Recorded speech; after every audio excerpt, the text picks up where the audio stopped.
Maka Al-Husain Al-Qarabisi, kata Al-Hafidh Ibnu Hajar, beliau adalah saduqun fadil. Orang yang saduq, yang jujur, serta mulia. Qala, ia berkata, qala Asy-Syafi'i rahimahullah mengatakan, kullu mutakallimin ala ghairi asli kitabin wala sunnatin fahuwa hadayan. Setiap orang yang berbicara tanpa dasar kitab dan sunnah, maka itu adalah ucapan yang tidak bernilai. Atau dengan kata lain, ucapan sampah. Jadi, beliau mencelah semua pendapat-pendapat di dalam agama tanpa berdasarkan dalil. Maka, di antara yang beliau celah dengan sangat keras adalah al-kalam. Ilmu al-kalam. Apa itu ilmu al-kalam, jemaah sekalian? Itu adalah ilmu hasil dari pengaruh filsafat Yunani yang mengedepankan akal. Memang sebagian umat Islam dahulu memiliki niat baik. Mereka ingin menggunakan ilmu itu untuk membela akidah yang benar. Tapi banyak prinsip-prinsip dalam ilmu tersebut yang malah menjerumuskan dalam kesesatan. Oleh karena itu, Imam Syafi'i rahimahullah melarang keras. Dan subhanallah, nukilan dari Imam Syafi'i ini sangat banyak dan diakui oleh Al-Ghazali. Imam Al-Ghazali ini termasuk imam favoritnya Asy'ariyah dan Sufiyah. Dan apa kitab beliau yang paling favorit? Antum pasti tahu. Ihya Ulumuddin. Beliau mengakui dalam Ihya Ulumuddin nukilan-nukilan dari Imam Syafi'i tersebut. Beliau mengatakan, wa ila tahrim dhahaba Syafi'i wa Malik wa Ahmad bin Hanbal wa Sufyan wa jami'u ahli al-hadits min as-salaf. Yang berpendapat haramnya ilmu kalam adalah Imam Syafi'i, Imam Malik, Ahmad bin Hanbal, Sufyan Ats-Tsauri, dan seluruh ahli hadis dari kalangan salaf. Seluruhnya. Berarti sepakat ulama salaf dahulu. Ini ilmu yang terlarang untuk dipelajari. Hanya saja Al-Ghazali berkesimpulan bisa dibolehkan dengan syarat. Apa syaratnya? Minimalnya ada 2. Syarat yang pertama, kalau dibutuhkan. Dibutuhkan untuk apa? Untuk membela akidah yang benar. Tapi yang malah terjadi, justru dengan itulah mereka terjerumus dalam akidah yang sesat. Syarat yang kedua, kata Al-Ghazali, tidak boleh diajarkan kepada orang awam. Yang belajar itu hanya ulama yang mendalami ilmu agama, yang sudah betul-betul paham Al-Quran dan Sunnah, bukan orang awam. Dan mengerikan, kata Al-Ghazali, kalau orang awam yang belajar. Beliau mengatakan, fa inna ta'limahum al-kalam dararun mahdun fi haqqihim. Sesungguhnya mengajarkan kepada orang-orang awam al-kalam itu hanya mudarat saja bagi mereka, nggak ada manfaatnya. Idh rubbama yuthiru lahum syakkan, karena itu bisa memunculkan kepada mereka keraguan dalam agama. Wa yuzalzilu alaihim al-i'tiqad, dan menggoncangkan akidah mereka. Wala yumkin al-qiyam ba'da dzalika bil islah, dan tidak mungkin lagi diperbaiki setelah itu. Ini luar biasa penggambaran Al-Ghazali rahimahullah terhadap al-kalam bagi orang awam. Bahayanya bagi orang awam, membuat mereka ragu, yaitu ragu terhadap agama, ragu terhadap ajaran-ajaran Islam, menggoncangkan akidah mereka, dan tidak bisa diperbaiki lagi setelah itu. Nanti kita akan sebutkan insyaallah komentarnya Imam Ibnul Qayyim terhadap ucapan-ucapan Al-Ghazali. Nah, di sini kita sebutkan dulu, Al-Ghazali rahimahullah juga menukil dalam Ihya Ulumuddin ucapan-ucapan Imam Syafi'i. Dan ini juga diriwayatkan dengan sanad yang sahih. Pertama, disebutkan oleh Yunus bin Abdul A'la rahimahullah. Ini sudah kita sebutkan biografi beliau di pertemuan sebelumnya, termasuk murid langsung Imam Syafi'i. Sami'tu Syafi'iyya radhiyallahu anhu yawma nadhara Hafsan al-Fard wa kana min mutakallimi al-Mu'tazilah. Aku mendengar Imam Syafi'i radhiyallahu anhu di hari ketika beliau membantah Hafs al-Fard, dan dia adalah salah seorang ahli kalam dari kalangan Mu'tazilah. Yaqul, maka Imam Syafi'i rahimahullah kemudian berkata, la an yalqallaha azza wa jalla al-'abdu bi kulli dhanbin ma khala asyirk billahi khairun min an yalqahu bi syai'in min ilmil kalam. Seorang hamba berjumpa dengan Allah Subhanahu wa taala kelak dengan membawa semua dosa selain dosa syirik kepada Allah, itu masih lebih baik daripada dia menghadap Allah membawa ilmu kalam. Walaqad sami'tu min Hafsin kalaman la aqdiru an ahkiyahu. Sungguh, kata Syafi'i rahimahullah, aku mendengar dari Hafs, dari ahli kalam, dari kalangan Mu'tazilah ini, ucapan-ucapan yang aku nggak sanggup untuk menukilnya. Bayangkan jemaah sekalian, cuma menukil saja beliau nggak sanggup, karena saking buruknya ucapan-ucapan dia tentang agama, tentang akidah. Waqala aidan, beliau juga berkata, qad tala'tu min ahli al-kalam ala syai'in ma dhanantuhu qattu. Aku telah meneliti ucapan-ucapan ahlul kalam yang aku tidak pernah menyangka ada orang yang bisa mengucapkan hal tersebut. Wala an yubtala al-'abdu bi kulli ma nahallahu anhu ma ada syirka khairun lahu min an yanzura fil kalam.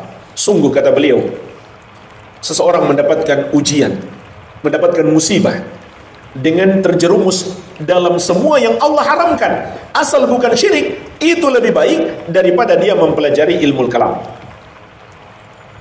Ini ucapan dari Imam Syafi'i, dan baru-baru ini saya lihat ada seorang yang diustadkan juga itu mengolok-olok ucapan ini. Padahal ini ucapan Imam Syafi'i yang dinukil juga oleh Al-Ghazali dalam Ihya Ulumuddin. Qala Az-Za'farani, kemudian Az-Za'farani ini juga termasuk murid langsung Imam Asy-Syafi'i. Beliau menyebutkan,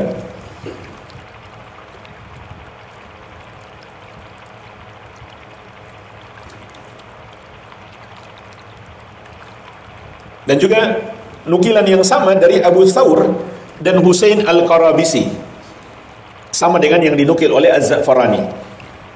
Jadi ada 3 ulama yang menukil langsung dari Imam Asy-Syafi'i.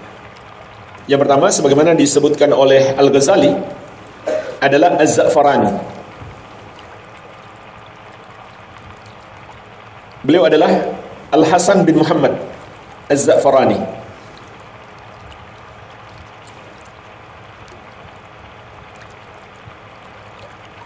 Kata Az-Zahabi rahimahullah dalam Syiar A'lamin Nubala, Al-Imam Al-Allamah Syekhul Fuqaha wal Muhaddithin Abu Ali Al-Hasan bin Muhammad bin As-Sabbah Al-Baghdadi Az-Za'farani. Beliau adalah imam Al-Allamah yang sangat berilmu, Syekhul Fuqaha wal Muhaddithin, gurunya para ahli fikih dan ahli hadis, Abu Ali Al-Hasan bin Muhammad bin As-Sabbah Al-Baghdadi Az-Za'farani. Kemudian dinukil juga dari Abu Thawr. Siapa Abu Thawr? Kata Az-Zahabi rahimahullah, kata Al-Hafidh Ibnu Katsir dalam Tabaqatus Syafi'iyyin, Abu Thawr Ibrahim bin Khalid bin Abil Yaman, Abu Thawr Al-Kalbi Al-Baghdadi, Al-Faqih Al-Imam Al-Allamah, akhadha al-fiqha an Syafi'i wa Ahmad bin Hanbal wa tabaqatahuma. Beliau adalah Ibrahim bin Khalid bin Abil Yaman, Abu Thawr Al-Kalbi Al-Baghdadi, seorang yang faqih, seorang imam Al-Allamah yang sangat berilmu, belajar fikih dari Asy-Syafi'i dan Ahmad bin Hanbal dan generasi mereka. Ini sekilas biografi yang meriwayatkan dari Imam Asy-Syafi'i bersama dengan Husain Al-Qarabisi. Tadi sudah kita sebutkan biografi beliau. 3 orang. Qalu, mereka berkata, Sami'na Asy-Syafi'iyya yaqul, kami mendengar Imam Syafi'i berkata, hukmi fi ahli kalam ayudrabu bil jarid. Menurutku, hukum yang pantas kepada ahlul kalam adalah dipukul dengan pelepah kurma. Wa yuhmalu 'alal ibil, dan dibawa di atas onta. Wa yutafu bihim fil qabail wal asyair, dan diarak di hadapan kabilah-kabilah dan masyarakat luas. Wa yuqal, lalu dikatakan, hadza jazaa'u man tarakal kitab was sunnah wa aqbala 'alal kalam. Ini balasan bagi orang yang meninggalkan Al-Qur'an dan sunnah dan mendalami ilmu kalam. Jadi ini hukuman yang diistilahkan dengan hukuman ta'zir. Hukuman yang boleh ditetapkan oleh pemerintah karena tidak ada hadnya di dalam Al-Quran. Kalau yang ada had itu seperti kisos atau mencuri potong tangan. Maka perbuatan-perbuatan dosa yang tidak ada hukum hadnya di dalam nas Al-Quran dan Sunnah, itu pemerintah boleh memberikan hukum yang diistilahkan para ulama dengan hukum ta'zir. Maka kata Syafi'i rahimahullah, itu hukuman yang pantas kepada ahlul kalam. Dipukul dengan pelepah kurma, kemudian diumumkan ini hukuman bagi orang yang meninggalkan Al-Quran dan Sunnah dan mempelajari ilmu kalam. Ini semua juga dinukil oleh Imam Al-Ghazali rahimahullah dalam kitab Ihya Ulumuddin. Al-Ghazali juga menukil dari ulama yang lain. Imam Malik rahimahullah berkata, la tajuzu syahadatu ahlil bid'ah wal ahwa. Tidak boleh persaksian ahlul bid'ah wal ahwa. Maka Imam Al-Ghazali menyebutkan, murid-muridnya Imam Malik mengatakan yang dimaksud dengan ahlul ahwa adalah ahlul kalam ala ayyi madhhabin kan. Mereka adalah ahlul kalam dalam madhab apapun. Karena ahlul kalam itu juga mereka berbeda-beda. Namun secara garis besarnya mereka ada 3 tingkatan. Yang pertama, yang paling parah, disebut Al-Jahmiyah. Yang kedua, Mu'tazilah. Yang ketiga, Asy'ariyah, termasuk di situ Maturidiyah dan Kullabiyah. Ini 3 tingkatannya. Al-Ghazali rahimahullah juga menukil, wa qala Ahmad rahimahullah, ulama'ul kalam zanadiqah. Imam Ahmad rahimahullah mengatakan ulama ahli kalam adalah orang-orang zindik. Orang-orang zindik itu artinya orang-orang munafik. Wa qala Abu Yusuf, dan berkata Abu Yusuf adalah murid langsungnya Imam Abu Hanifah, man talabal ilma bil kalam tazandaq. Barang siapa menuntut ilmu dengan mempelajari ilmu kalam, maka dia akan menuju kepada kezindikan, kemunafikan. Yang anehnya, Al-Ghazali rahimahullah setelah beliau menukil banyaknya celaan terhadap ilmu kalam dari ulama salaf, bahkan beliau mengatakan sepakat ulama salaf, tapi beliau masih memberikan perincian yang intinya kata beliau, memang pada dasarnya haram, tapi dibolehkan dalam 2 kondisi tadi. Apabila ada hajat, yaitu untuk membantah orang sesat. Yang kedua, yang mempelajarinya adalah orang yang mendalami ilmu agama, bukan orang awam. Tapi faktanya jemaah sekalian, yang tersesat itu kebanyakan juga yang mendalami ilmu agama, memang bukan orang awam yang tersesat dengan ilmu kalam. Itu faktanya. Kemudian Imam Ibnu Qayyim rahimahullah sebagaimana dalam As-Sawa'iq memberikan komentar terhadap ucapan Al-Ghazali. Fahada kalamu Abi Hamid ma'a ma'rifatihi bil kalam wal falsafah wa ta'ammuqihi fi dhalik. Inilah ucapan Abu Hamid Al-Ghazali rahimahullah, meskipun dia sangat mengenal ilmu kalam, ilmu filsafat, dan dia mendalaminya. Bersamaan dengan itu dia memberi peringatan. Bahkan yadhkuru ittifaqa salafi ahli sunnah ala dhammil kalam. Beliau juga menyebut kesepakatan ahlu sunnah atas tercelanya ilmu kalam. Wa yadhkuru annahu laysa fihi faidah illa dhabbu an hadhihi al-aqaid asy-syar'iyyah. allati akhbara biha ar-rasul ummatahu. Dan Al-Ghazali rahimahullah juga menyebutkan bahwa dalam ilmu kalam itu nggak ada faedahnya kalau untuk mempelajari akidah, salah kalau dengan mempelajari ilmu kalam, melainkan untuk membela akidah yang sesuai syariat yang dikabarkan oleh Rasulullah SAW kepada umat beliau. Ini kesimpulan pendapatnya Al-Ghazali rahimahullah. Meskipun beliau membenarkan atau membolehkan mempelajari ilmu kalam, tapi dengan syarat. Dan bersamaan dengan itu beliau menukil kesepakatan ulama. Terakhir jemaah sekalian, nukilan kesepakatan ulama dari ulama yang lainnya. Dalam kitab Syarhus Sunnah, Imam Al-Baghawi rahimahullah mengatakan, wattafaqa ulama salaf min ahli sunnah ala nahyi anil jidal wal khusuman fi sifat wa ala zajar anil khawd fi ilmil kalam wa ta'allumihi. Telah sepakat ulama salaf dari kalangan ahli sunnah atas terlarangnya berdebat dan berbantah-bantahan terkait sifat-sifat Allah Subhanahu wa taala. Yang maksudnya untuk membela kebatilan, pendapat-pendapat terkait sifat-sifat Allah Subhanahu wa taala yang batil.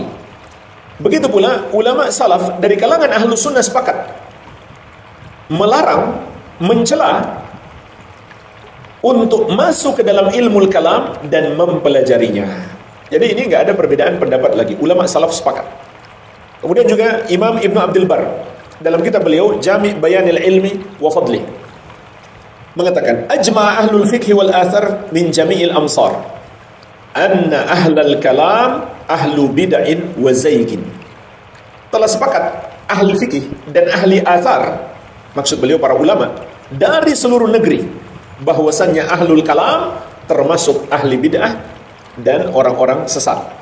Wala yu'adduna indal jami' fi tabaqatil fuqaha, dan mereka tidaklah dimasukkan dalam tabaqat para fuqaha, para ahli fikih menurut kesepakatan ulama. Wa innamal ulama ahlul athar wa tafaqquh fihi, dan hanyalah yang pantas disebut ulama itu adalah ahlul athar, orang-orang yang berpegang teguh dengan dalil, dan tafaqquh fihi, mendalami, berusaha memahami, memetik pelajaran-pelajaran dari dalil-dalil. Wa yatafadaluna fihi bil itqan wal maiz wal faham, dan mereka bertingkat-tingkat dalam penguasaan, begitu pula dalam membedakan dan dalam pemahaman. Jadi para ulama ahlus sunnah sepakat ahlul kalam bukan termasuk ulama yang pantas dijadikan rujukan dalam ilmu. Walhamdulillah jemaah sekalian, inilah salah satu permasalahan penting, karena ini metode beragama. Kalau kita salah dalam metode, maka selain itu akan banyak kesalahan-kesalahan yang lain yang muncul diakibatkan dari salah metode dalam beragama. Maka Imam Syafi'i rahimahullah bahkan disepakati oleh ulama ahli sunnah bahwa mempelajari ilmu kalam itu haram. Hendaklah kita mempelajari dalil Al-Quran dan sunnah. Begitu pula ijma' dan qiyas. Wallahu ta'ala a'lam. Assalamualaikum warahmatullahi wabarakatuh. Sampai jumpa kembali di World Islam Channel.